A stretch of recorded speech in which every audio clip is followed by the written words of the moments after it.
Essay question, locked out. Essay begins. I have always regarded myself as a careful, rather methodical person.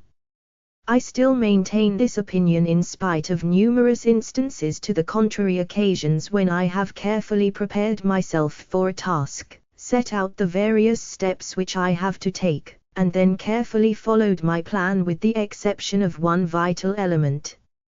Consequently, I have turned up in foreign countries without my driving license, I have dropped my air ticket at an air terminal, and I have tried to pay for a big basket of shopping with an expired credit card. I am not particularly proud of the story I am about to tell.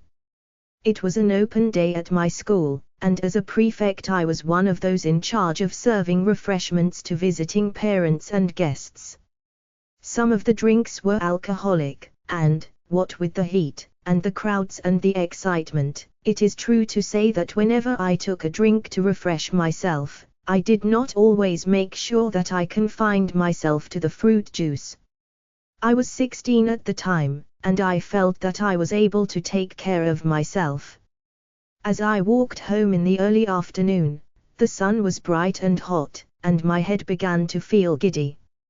I did not feel as if I were drunk, but I am not sure I could have convinced anyone else of that. From time to time, I stumbled on the pavement. When I got to my home, a walk-up apartment, I fumbled, with increasing anxiety, in each of my pockets in turn. My parents were at work, and no one else was at home.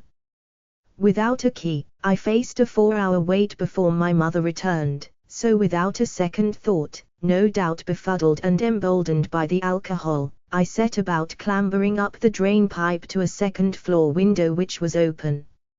It was a dangerous climb, not one I would have attempted in cold blood or cold sober. Wriggling into my bedroom, I felt tired and sleepy, so I undressed to take a nap. Pulling my shirt over my head, I caught my wrist in the cord I always wore around my neck. Attached to the cord was my door key, which I always kept there for safekeeping.